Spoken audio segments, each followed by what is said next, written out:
आज तारक मेहता के भिड़े का डायलॉग बोलने का मन कर रहा है। अरे हमारे जमाने में हम कॉमेडी मूवी कुछ अलग लेवल की होती थी। उठा ले रे देवा, उठा ले रे बाबा। मैं उस बाप की औलाद हूँ जिसके छोरे में जब तक खून ना लगा हो ऐसा कोई दिन नहीं गया।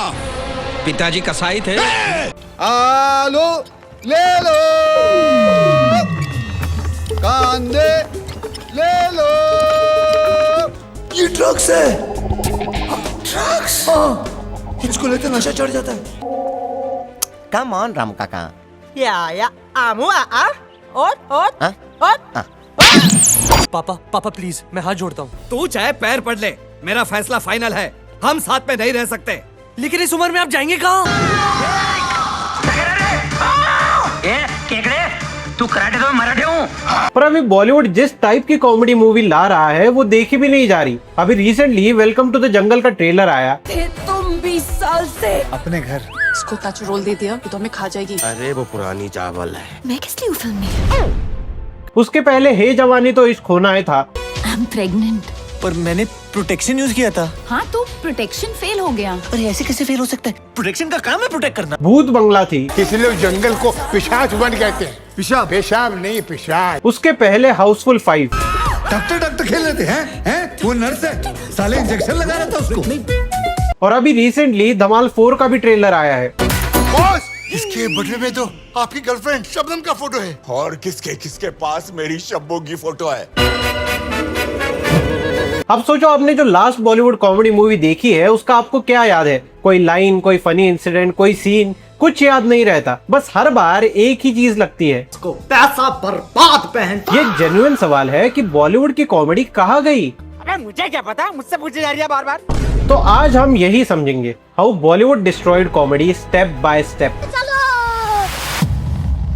पहले ये समझना जरूरी है कि बॉलीवुड की कॉमेडी एक जमाने में एक्चुअली एपिक होती थी। और मैं ये नॉस्टैल्जिक होकर नहीं बोल रहा, मैं ये फैक्ट्स के साथ कह रहा हूँ। चुपके चुपके, पड़ोसन, अंदाज अपना अपना, हेरा फेरी, हंगामा, वेलकम, लाइन है, इन सारे मूवीज में एक चीज कॉमन थी कि कॉमेडी डायलॉग से नहीं सिचुएशन से आती थी। चुपके चुपके का ये सीन याद करो। इतने सारे जूते अगर मैं फुटपाथ पे पॉलिश करता तो इतनी कमाई होती कि एक हफ्ते के अंदर मैं एक नाव खरीद लेता। ये लो, ये थोड़े से और पुराने जूते हैं। या पड़ोसन का ये सीन। आगे नहीं आना। आएगा। तुम आगे आएगा। आएगा। तुम आएगा। आएगा। अच्छा तो फिर हम पीछे जाएंगे जी। अबे तुम कैसे पीछे जाता है? अंदाज अपना अपना में तो कई लेजेंडरी सीन्स थे। हजारों मुर्गियां पालूंगा जो लाखों अंडे देंगी, लाखों अंडों से करोड़ों मुर्गियां और उनके कई करोड़ अंडे। कब से बोलो देने के लिए? ये तो चिल्लर है। चिल्लर? हाँ, अरे पूरे 8,535 रुपए 29 पैसे हैं। आप करते क्या? जी कुछ नहीं। अच्छा, मेरा मतलब है जी कुछ करने की जरूरत नहीं पड़ती। बाप ने बहुत कमाया है, बाप का बहुत बड़ा बिजनेस है, बहुत बड़ा कारोबार है। तेजा मैं हूँ, अबे तेजा मैं हूँ, तेजा मैं हूँ, मार किधर है? ये तेजा क्या है? And same goes with Hera Pheri. इन दोनों के लफड़े पे मेरे को क्यों फंसा के रखा है? उठा ले रे बाबा, उठा ले। मेरे को नहीं रे, इन दोनों को उठा ले। टैक्सी रिक्शा का पैसा नहीं, जैसा चल के आएगा। मस्त जोक मारा रे। ये हंस रे हलकट, हंस। वो तो मैं खा गया। खा गए? हाँ, वो मैं मस्त तेल में फ्राई करके वो मैं खा गया। हंगामा मूवी के कॉमेडी की याद तो लोग आज तक करते हैं। खोपड़िया में बैलेंस है कि पार्टी उठ गई है। ठीक है। अरे वाह वाह, मेरी समझ में ये नहीं आता साले, इतनी बड़ी आइटम बम तेरे प्यार में गिरी कैसे? नहीं, जो तकलीफ देनी थी आप दे चुके, अब दोबारा के और तकलीफ मत दो। बाकी जो तकलीफ है वो हम सह लेंगे, प्लीज। ऐसी कई अच्छी कॉमेडी मूवीज थी। पड़ोसन में मास्टर जी और सुनील दत्त का जो पूरा सीक्वेंस है वो पूरा ही कॉमिक है। एक भी सीन उठाओ वो अपने आप में पूरा है। सेटअप है, एस्केलेशन है, पे ऑफ है। अंदाज अपना अपना में अमर और प्रेम की राइवलरी कैरेक्टर ड्रिवन है। तुम उन्हें समझते थे, उनकी स्टूपिडिटी रिलेटेबल थी, इसलिए उनके जोक्स लैंड करते थे। और हेरा फेरी तो एक पूरा का पूरा मास्टर क्लास है कॉमेडी राइटिंग में। बाबूराव आप्टे सिर्फ एक कैरेक्टर नहीं था, वो एक इमोशन थे। He was a complete man. उनका अपना लॉजिक था, अपनी दुनिया थी, अपने रिएक्शंस थे। तुम प्रेडिक्ट कर सकते थे कि वो किस सिचुएशन में कैसा रिएक्ट करेंगे, और जब वो जोक आता था तो तुम नेचुरली हंसते थे। और इसके पीछे रीजन था कि राइटिंग ही इतनी परफेक्ट होती थी। Same goes with David Dhawan. उनकी गोविंदा के साथ जो मूवीज थी उसमें अलग मजा था। अपना चेहरा दिखाओ। देखिए, बच्चों ने कहा कि अच्छे बुजुर्ग जिद नहीं करते। अरे बच्चों की ऐसी के तैसी, तुम अपना चेहरा दिखाते हो या उड़ के तुम्हारा हाथ खींच लूं मैं? ये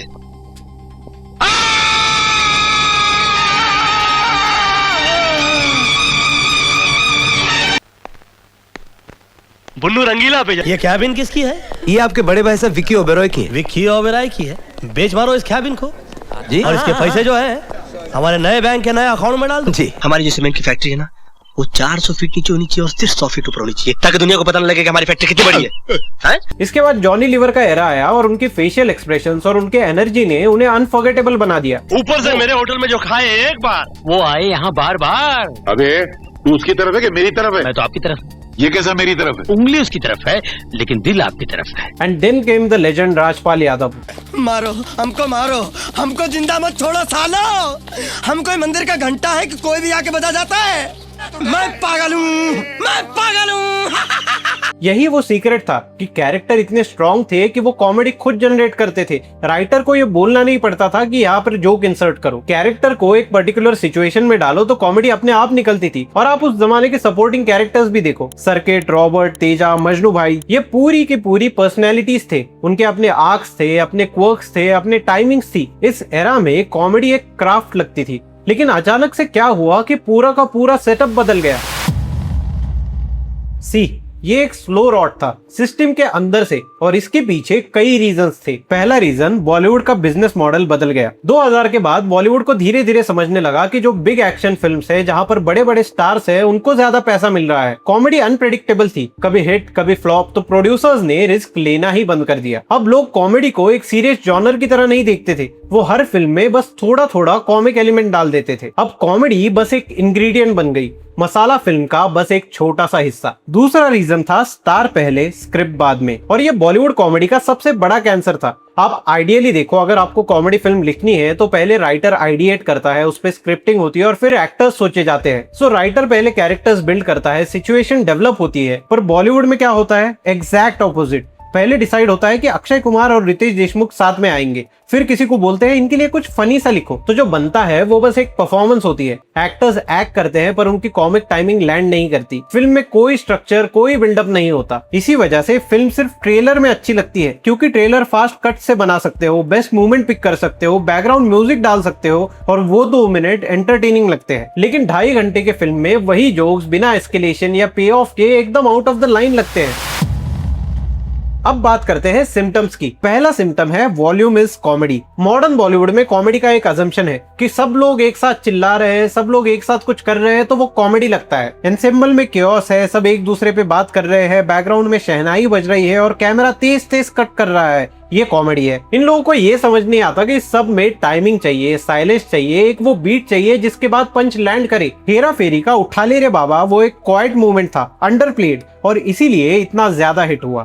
उठा ले रे देवा, उठा ले रे बाबा। दूसरा सिम्टम है हॉर्नी अंकल सिंड्रोम। कई सारे बॉलीवुड कॉमेडीज में एक अंकल टाइप का कैरेक्टर होता है जिसके सारे जोक्स डबल मीनिंग होते हैं। भाई एक बार फनी लगेगा, 2 बार फनी लगेगा, पर बार बार उसी टाइप के जोक्स रिपीट हो रहे हैं तो डबल मीनिंग भी अपना रेलेवेंस खो देते हैं। खाने में थोड़ा नमकीन हो तो मजेदार लगता है, पर पूरा ही खाना नमक से भरा हो तो उसमें क्या मजा आएगा। सिम्टम 3 है व्हाट्सएप फॉरवर्ड कॉमेडी। आप रिसेंट सारी मूवीज देखो, आजकल बॉलीवुड में व्हाट्सएप कॉमेडी का जमाना चल रहा है। 10 साल पहले हम जिसे पीजे कहते थे, आज वही जोक स्क्रिप्ट में एम्बेड किए जाते हैं। मतलब डायलॉग ऐसा लिखा जाता है कि क्लिप निकल सके, 15 सेकंड का वीडियो निकले, रील्स जाए, वायरल हो। लेकिन वही डायलॉग फिल्म में देखो तो ऐसा लगता है कि राइटर ने ये इसे जबरदस्ती डाला है। पहले कुछ सेटअप नहीं था, बाद में कुछ पे ऑफ नहीं है, वो पंच लाइन अपने आप अकेले खड़ी है। सिम्टम 4 है remake culture. Housefull, Golmaal, Welcome Back, Dhamaal, इन सब के सीक्वल्स। ओरिजिनल फिल्म में जो था वो था, कैरेक्टर की केमिस्ट्री, फ्रेश सिचुएशन, ऑडियंस के लिए नई दुनिया।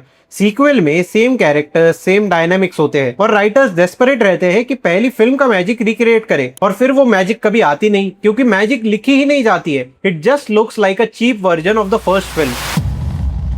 और फिर इन्हीं सब चीजों के साथ और एक चीज हुई जो बॉलीवुड को एक्सपेक्टेड नहीं थी, ऑडियंस बदल गई। ओटीटी आया, नेटफ्लिक्स, प्राइम, हॉटस्टार, सडनली घर पे ही वर्ल्ड क्लास कंटेंट अवेलेबल हो गया। American sitcoms, Korean dramas, British dark comedies और इम्पोर्टेंटली रीजनल इंडियन कंटेंट भी। मलयालम, तेलुगु, तमिल, मराठी ये सब जेन्युइनली वेल रिटन कॉमेडी कर रहे थे। और जब ऑडियंस इन सारे मूवीज को एक्सप्लोर करने लगी तो उनकी आंखें भी नेचुरली डेवलप होने लगी। उनको पता लगने लगा कि क्या अच्छी कॉमेडी है, क्या बुरी कॉमेडी है, कहाँ पे अच्छा टाइमिंग है। वो फॉर्मूला रिकॉग्नाइज करने लगे। वो ट्रेलर में ट्रैप जोक्स पकड़ने लगे। और अब क्रिटिक्स सिर्फ क्रिटिक्स नहीं रहे। हर वो शख्स जिसके पास एक फोन है, एक सोशल मीडिया अकाउंट है, वो मूवी देखने के बाद उसका रिव्यू डालता था और वर्ड ऑफ माउथ जल्दी स्प्रेड होने लगा। एक वीक कॉमेडी पहले ही वीकेंड में फ्लॉप हो जाती है। बॉलीवुड के पास कैचअप करने का ऑप्शन था, एडॉप्ट करने का ऑप्शन था, लेकिन मोस्टली उन्होंने नहीं किया। उन्होंने वही किया जो कन्वीनियंट था और ऑडियंस का डिस्कनेक्ट और डीप होता गया। बॉलीवुड की कॉमेडी जोक या स्टाइल बदलने से नहीं मरी।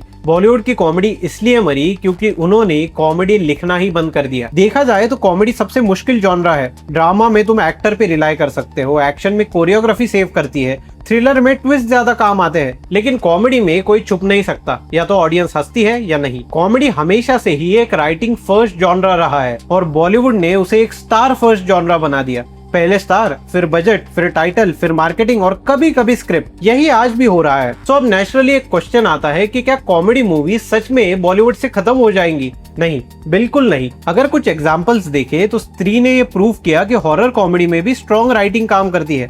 फुकरे फ्रेंचाइजी ने एटलीस्ट फर्स्ट फिल्म में कैरेक्टर केमिस्ट्री पे फोकस रखा। ब्लूप्रिंट एग्जिस्ट करता है। हेरा फेरी 1 ने ये प्रूव कर दिखाया। हंगामा, हलचल, गोलमाल, इन सब मूवीज ने ये प्रूव किया है। टेम्पलेट अवेलेबल है, कोई भी देख के सीख सकता है। सवाल ये है कि क्या कोई सीखना चाहता है? क्या कोई राइटर को उतना टाइम देने के लिए रेडी है जितना कॉमेडी मूवीज डिमांड करती है? क्या कोई प्रोड्यूसर इतना पेशेंट है कि स्टार को सेट पे बुलाने से पहले वो एक सीरियस स्क्रिप्ट डेवलप करे? क्योंकि जब तक ये सब नहीं होगा तो बॉलीवुड में कॉमेडी सिर्फ एक लेबल की तरह रहेगी, एक मार्केटिंग गिमिक। एक सीरियस जॉनरा कभी नहीं बन सकती।